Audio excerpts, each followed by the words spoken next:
See, this is why I hate the corporate media. When I have to turn to BuzzFeed, Breitbart, or Gotcha videos to get a story on CNN, that story just proves that our nutcase of a president is right about the media. This is a crazy, crazy world we're in. By now, I hope you've heard about CNN's now deleted story that tried to connect the dots a little too conveniently between Trump's advisors and a Russian investment firm. After pressure from BuzzFeed, CNN finally acknowledged that their story did not live up to their editorial standards.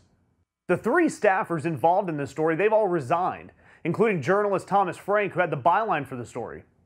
However, CNN has since published articles saying that deleting the story didn't mean that the story wasn't true, it just means that they didn't go through the proper workflow. Three journalists, including a Pulitzer Prize finalist and a Pulitzer winner, don't resign over a workflow issue. Don't forget that this is the same network that directed protesters in London earlier this month, and they also had breaking news regarding James Comey's testimony, which turned out to be completely false.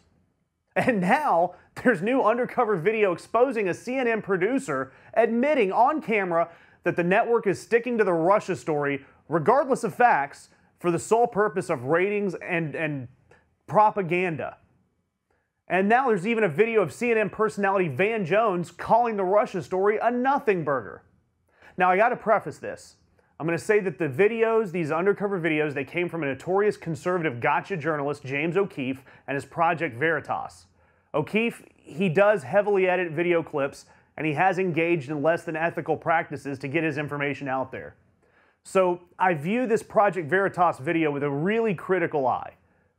But it is worth noting that John Bonifield, who mostly works for CNN's health segment, didn't directly work on any Russia reporting, but because of his resume, because of how long he's been at CNN, it's safe to assume that he may have had some access there at the network. In the tapes, Bonifield talks about throwing aside journalistic ethics in favor of pushing the business of the media, aka ratings. When asked why CNN continues to push this Russia narrative despite an admitted lack of evidence, Bonifield said, "It's the ratings." And he said the president is probably right in calling the investigation a witch hunt.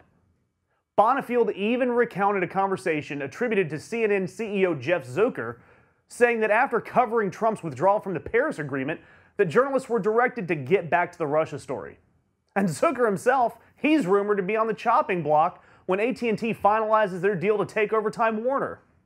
News simply isn't a focus for AT&T, and Zucker's management style doesn't fit in with AT&T's way of doing business. Look, I get it. Russia's a sexy story, and there's just enough facts out there to keep things rolling. There's evidence that Russia attempted to hack our voting machines. But thus far, each smoking gun and every line that we're fed, it just simply doesn't hold up. Are there people surrounding the Trump administration that are slimy? You betcha.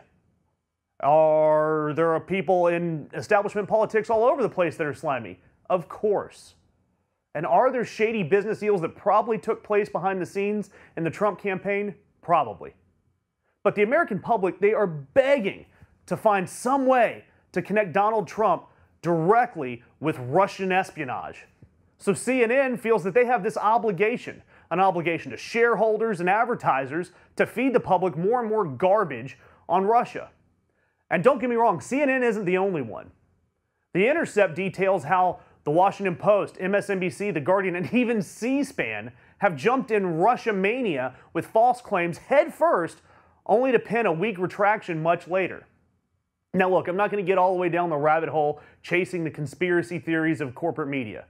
There are very good journalists out there that are doing very good work. However, a lot of their work is shaded by an unstated agenda, and it's heavily influenced by ratings and clicks.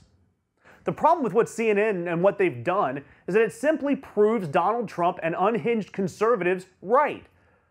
The unhinged conservatives and the right-wing media, they've railed on fake news, and they insist that the negative coverage of the president is because of a concerted effort by the media to undermine Trump. Now, Trump and the right-wing nut jobs have evidence. They have hard evidence that the corporate media is out to get them. And the last thing we need is to feed Donald Trump's ego, and CNN gave him exactly what he wanted. Meanwhile, this all serves to heighten tensions between the world's biggest superpowers. We've already seen Sarah Huckabee Sanders stand at the podium, and she's even weaponizing CNN scandal as justification for the White House's war on media. And now, because of all this backlash, CNN has exactly 0 stories above the fold on their website about Russia. Yeah, you know what? People, they're going to continue to back CNN. They're going to continue to click CNN and watch their network and all of the corporate media because they're reporting exactly what you want to hear. Despite having truly talented journalists, sensationalism sells, and we're buying it.